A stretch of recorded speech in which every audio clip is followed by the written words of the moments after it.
energy on set was incredible. I didn't actually work with any stuntmen on the set. We would love to. We just need the leads. So anybody out there, if you've got any leads for us, you can email us, you can call us. On the morning of March 12th, 2025, numerous major news outlets simultaneously reported Mike Wolfe, the prominent face of the reality television show American Pickers, had been sentenced to life imprisonment. The charges sound like the plot of a high-stakes thriller. Transnational artifact smuggling, concealed evidence related to the death of a renowned historian, and manipulating the antique auction market worth tens of millions of dollars. To millions of viewers, Mike Wolfe had always embodied the image of a heritage enthusiast traversing across America to rediscover objects that carried the soul of time, but the truth revealed during a 46-day trial painted a different portrait, a cold, calculating man with covert ties to clandestine antiquities, trafficking rings from the Middle East and Europe. The story began on June 17, 2023, when police in Bloomington, Indiana, received a call from a neighbor reporting a strange odor emanating from the basement of Professor Harold Clemens' house, a retired historian who had taught at the University of Chicago and specialized in Civil War-era artifacts.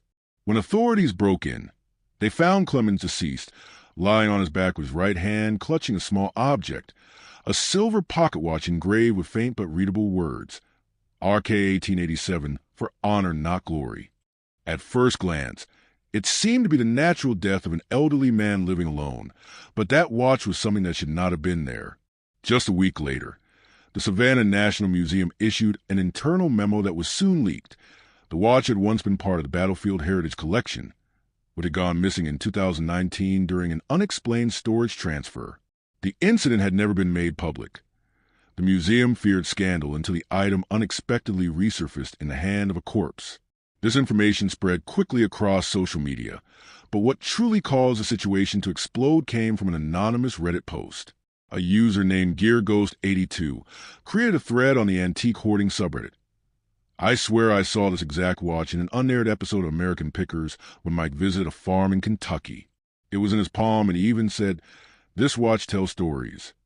Within 48 hours, dozens of people came forward claiming they had seen the same item on the show, or at least a similar clip that had circulated on YouTube in 2021, but was later removed. Other users added, "I saw it in a display cabinet at Antique Archaeology in Nashville last year. Might be the same one." In July 2023, the FBI quietly opened an investigation working with the International Antiquities Trafficking Task Force. The operation was codenamed Rust Rail, with its primary focus determining whether Mike Wolfe was connected to an illegal interstate and possibly international artifact trading network. One of their early leads came from an unreleased History Channel video leaked by a former employee. In the 14-minute footage, Mike Wolfe is seen negotiating the purchase of a set of military pocket watches from an unidentified man inside a warehouse near Paducah, Kentucky. By Elgin, yeah. It's an American manufacturer. Mike's voice says in the video, including the line, "I know this piece went to the hands of an officer." It definitely has historical value. I won't ask where you got it. What raised further suspicion was that the connection between Harold Clemens and Mike Wolfe was entirely non-existent. In 2017, Clemens made a brief appearance at a televised regional symposium on object history. In his introduction, he made a cryptic remark. Some artifacts should never be for sale. They carry pain no amount of money can buy. An internal email from Clemens's computer recovered after his death revealed deeper suspicions. In a message to a close friend, he wrote, "I believe I've uncovered a chain of illicit transactions originating from a well-known television figure. I'm debating whether to alert the federal authorities." That email was sent 3 days before his death. Though police found no signs of assault, the forensic report indicated a small contusion on the back of Clemens's head, possibly from a fall or from impact, before losing consciousness. No one was prosecuted for his death, but from that moment, the investigation changed course. Mike Wolfe was officially placed under federal-level special surveillance, and that small watch, once a blurry detail, became the spark that forced an entire antiquing empire to face justice. Rust Rail, tracking the objects that never made it on air. Immediately after the silver pocket watch appeared beside Professor Harold Clemens' body, the federal investigative team began reviewing all aired episodes of American Pickers while also issuing formal requests for internal records from the History Channel and the show's production company. The FBI quickly discovered something unusual. From 2020 to 2023, more than 40 items acquired by Mike Wolfe, and the show's crew never appeared on television. Some had been filmed with basic purchase receipts, but there was no clear record of where they went afterward. Among them was the very same fateful pocket watch.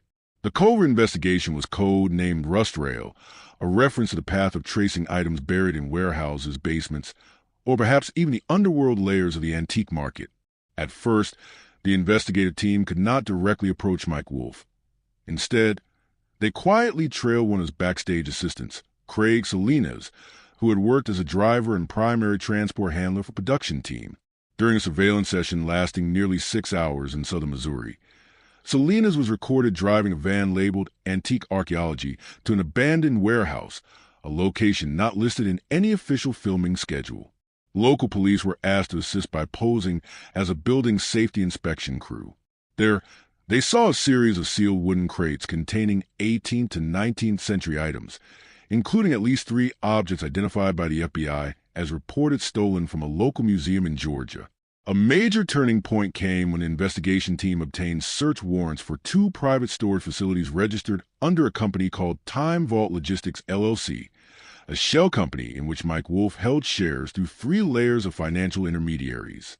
In the first warehouse in Ohio, they discovered more than undocumented antiques, ranging from Civil War-era revolvers and torn handwritten manuscripts to a nearly 1-meter-tall Egyptian deity statue carefully stored in a shockproof container.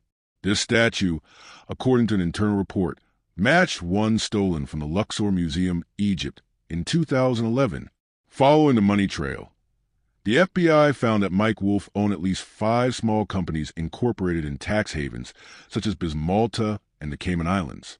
From 2016 to 2023, nearly $4.7 million U.S. had been moved between these companies through antique transactions, but none involved certified appraisers or reputable auction houses. Notably, a Swiss bank account under Wolfe's name had received a $150,000 wire transfer from an individual linked to the underground antique market in Aleppo, Syria, once accused of being a transit point for looted cultural artifacts during wartime. What stunned investigators was how Mike organized the entire operation. No official team member was responsible for transporting goods after filming. Everything was handed off to a third party with contracts signed through virtual fax apps and payments made in cash or cryptocurrency. The logistics coordinator was a man of Eastern European descent, his real name unknown, but saved in Mike's messages under the alias Memon. From November 2023, the FBI decided to infiltrate the network by approaching an antique shop previously visited by Wolfe in New Mexico. An unofficial meeting between an undercover agent and Mike took place on the night of December 3rd. In an audio recording later leaked during trial, Mike is heard saying not every item should be on TV. Some things are meant for those who truly understand their value, not the audience. Shortly after this meeting, the FBI executed emergency searches at 3 locations connected to antique archaeology, including a secret warehouse in North Nashville. There, they uncovered the List 17, a handwritten, coded document listing artifacts alongside symbols, black market prices, and transaction dates. Next to the list was a personal notebook belonging to Mike with a pencil line that read, "They will never understand this is about heritage, not money, but heritage cannot be an excuse to break the law." And with that much evidence from undocumented artifacts, shady accounts to notes indicating concealment, Mike Wolfe was officially named the prime suspect in what could become the biggest scandal in the history of American reality television. A tense trial and the verdict for Mike on January 9th. 2025, the federal trial of Mike Wolfe officially commenced in Chicago. Security was tight. Reporters crowded outside the courthouse. Many people held signs reading "Free Mike," still believing this was all a misunderstanding. But what was revealed inside the courtroom left most in silence. The 39-page indictment listed 6 main charges, including illegal transportation of antiquities, international trafficking of cultural heritage, tax evasion, obstruction of justice, money laundering, and indirectly concealing evidence in a suspicious death. The proposed sentence, life imprisonment, Without the possibility of parole, the prosecutor opened with a series of images and clips from never-before-aired videos in which Mike Wolfe appeared negotiating shady deals at locations not officially documented in the show. One of them showed Mike handing cash to a Syrian man in a Detroit garage in exchange for a small box containing unverified Roman coins. The prosecutor described it not as collecting, but as a commercial model built on legality disguised through the lens of television. A major blow to Mike's defense came from the testimony of Frank Fritz, Mike's former companion. During many of the show's early seasons, after stepping away from the show, Frank agreed to be a witness, and his words silenced the courtroom. He said, "We had once promised to only collect what was legal, but as time went on, everything changed. Mike became obsessed with things no one else had," he said, "to keep the show alive.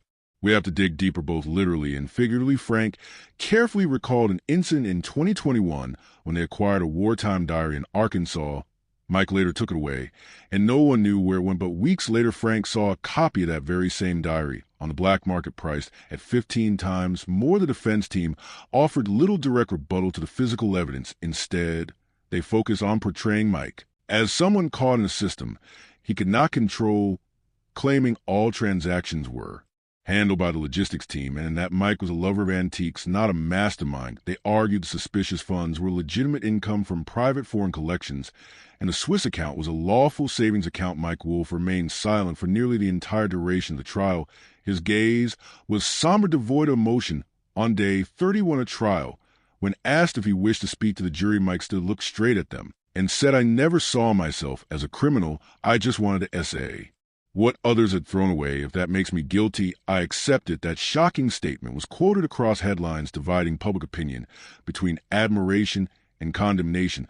On sentencing day, the judge took just over 4 minutes to read the verdict based on a volume of evidence, the level of organization, and the resulting consequences, particularly the concealment of artifacts from international cultural theft. The court sentenced Mike Wolfe to life in prison without parole and terminated all ownership rights related to the show and the antique archaeology brand. The gallery, an elderly man broke down in tears. He had been a devoted fan of the show for a decade. On social media, fan pages that once praised Mike began to disappear or shift to a memoriam status. But a larger question still lingered. If Mike was the ringleader, then who were the people behind him?